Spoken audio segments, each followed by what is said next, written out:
You feel this fire inside you, a desire that burns, that pushes you, that tests you. You try to ignore it, but it comes back, again and again. Allah knows. He knows exactly how you feel. But then why is this desire there? Is it a test, a trap, a hidden blessing? Many fall into the error of believing they only have two choices: repress the need to the point of suffering, or give in to temptation, risking everything. But what if the truth lies elsewhere? What if Allah has provided a path, a balance, a response to this inner torment?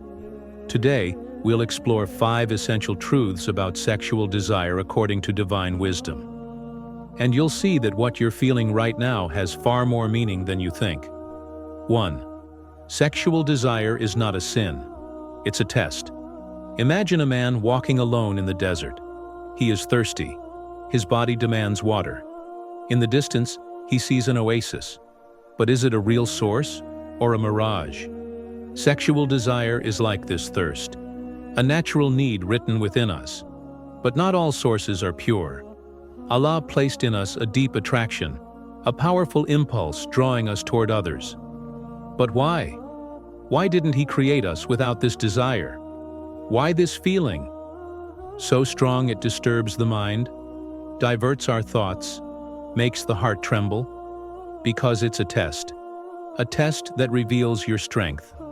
A test that separates those who follow their passions blindly from those who restrain their souls and purify them. In this life, everything is a test. Your money, your patience, your health, your hunger, and your desire. Nothing was placed in you without purpose, and every challenge has a way out. But here's the catch. Some people believe that merely feeling desire is wrong, that it's shameful, that Allah is angry at them just for having this attraction. But Allah knows you better than you know yourself. He created this desire within you. The test is not in feeling it, it's in how you respond to it. Look around. Some people let it overwhelm them.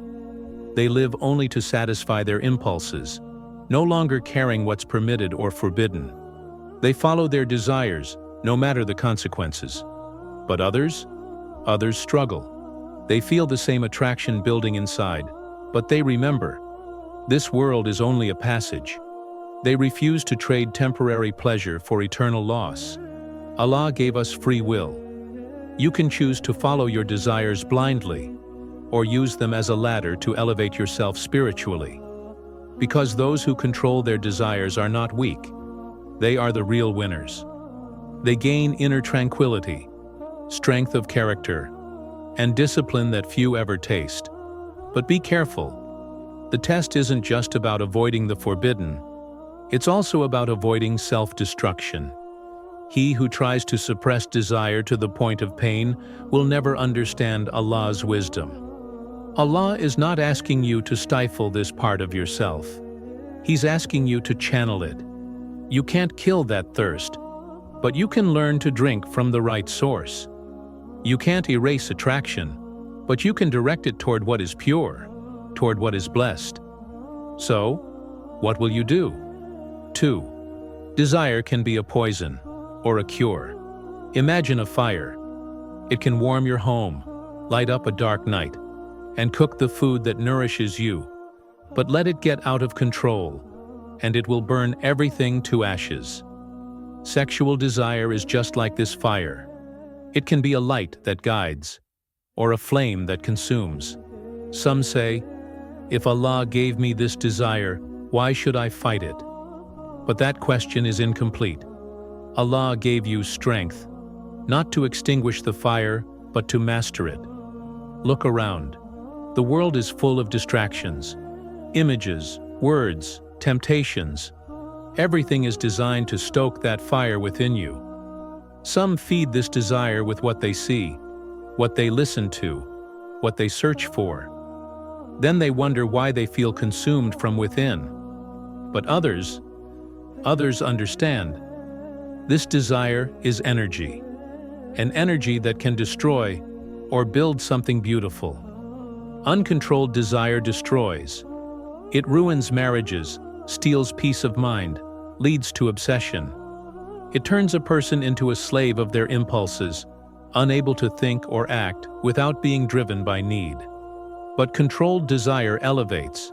It teaches patience. It leads to discipline. It inspires fidelity. It transforms that fire into light. And this is where everything changes.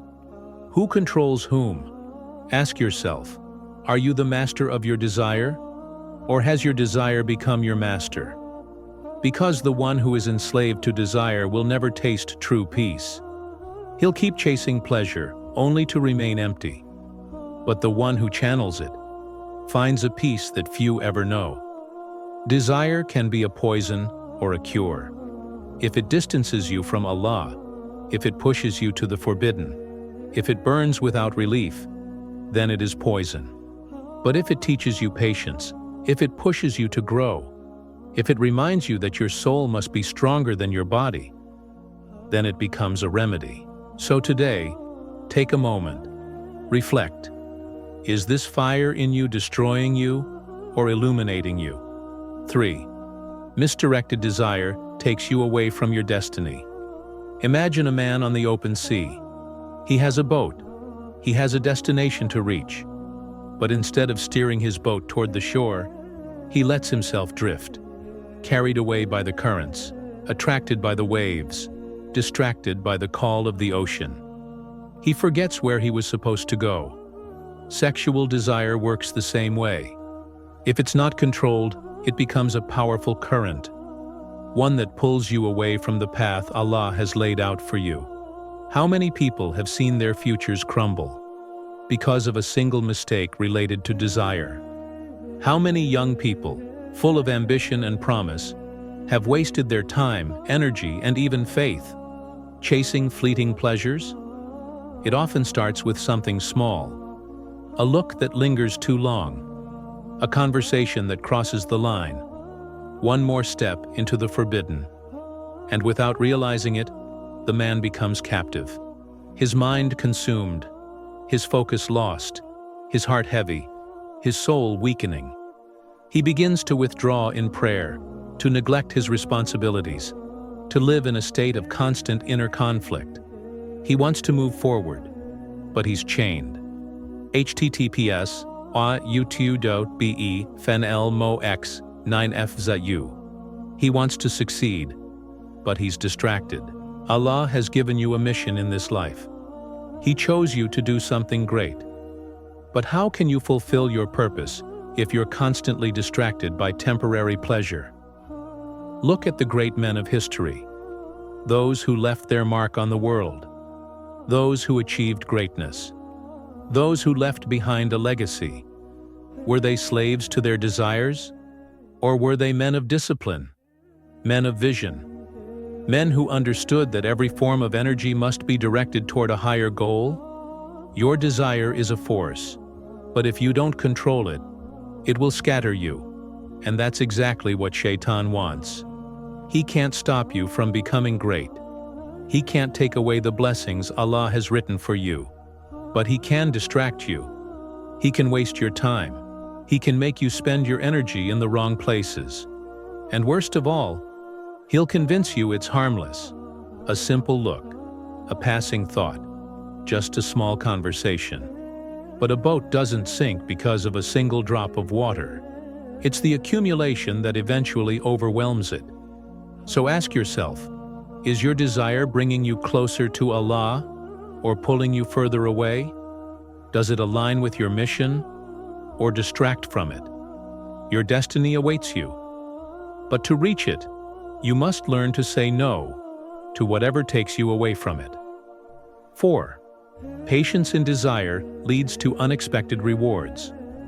There's a reason why anything of true value requires patience. No one reaps a harvest the day after planting seeds. No one builds a house in a day. No one becomes great without first learning to control their impulses. Sexual desire is powerful. It can lift you up or break you down. But what many people don't realize is this: resisting desire is one of the greatest ways to earn blessings from Allah. Why? because it's an inner battle, a jihad of the soul, a fight no one else sees. But Allah knows it in every detail. Think about it. Every time you look away, when everything in you wants to look, Allah sees it. Every time you choose modesty, when sin calls you with ease, Allah records it. Every inner victory you win to stay pure, it's written in your book of rewards. But here's what we often forget. Patience in desire isn't just a test. It's preparation. Allah does not ask you to wait without reason.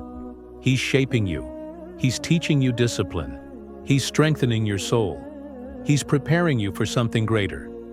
Look at those who chase their desires without restraint. They often end up in confusion, frustration, and regret. Their hearts are never satisfied, because desire never delivers what it promises. But those who learn to wait, Allah gives them far more than they expected. They find peace others can't understand. They receive a partner worth more than fleeting pleasure. Their patience opens doors they never imagined. And here lies the secret. He who controls his desire never loses. He gains inner strength, clarity of mind, self-respect, rewards from Allah, and most of all, a love that is pure, sincere, and blessed. So ask yourself, do you want a quick pleasure that will leave you empty, or a reward that will fill your heart and soul? Because the one who waits for Allah is never disappointed. 5. When you control your desire, you control your destiny. The real fight isn't against desire itself. It's against the illusion it creates. The illusion that you must give in now to be happy. The illusion that you can't live without satisfying this urge. The illusion that delaying pleasure is a loss, when in reality, it's the foundation of greatness. Look at those who indulge in every impulse. Do they find peace? No. They're always searching for more. They're never truly satisfied. Their souls are empty, their hearts restless. Now look at those who chose patience, who waited for the right time, the right place, and the blessing of Allah. Look at the serenity they carry. Why? Because to control your desire is to control your future. If you can't say no to temptation, how will you say yes to a disciplined, meaningful life? If you're always distracted by what your body craves, how will you hear what your soul truly needs? The man who controls his desire controls his mind. The man who controls his mind controls his choices. The man who controls his choices controls his destiny. And that's exactly why Shaitan wants you to give in. He knows, every time you give in, you lose a piece of your control. Every mistake you justify weakens your discipline. Every glance you don't turn away weighs on your heart. Every step toward haram pulls you further from Allah, without you even noticing. But here's what you need to know. You are not weak. If Allah has put this test in front of you, it's because He knows you have the strength to overcome it. He knows you're capable of rising above your impulses and being in control of your soul.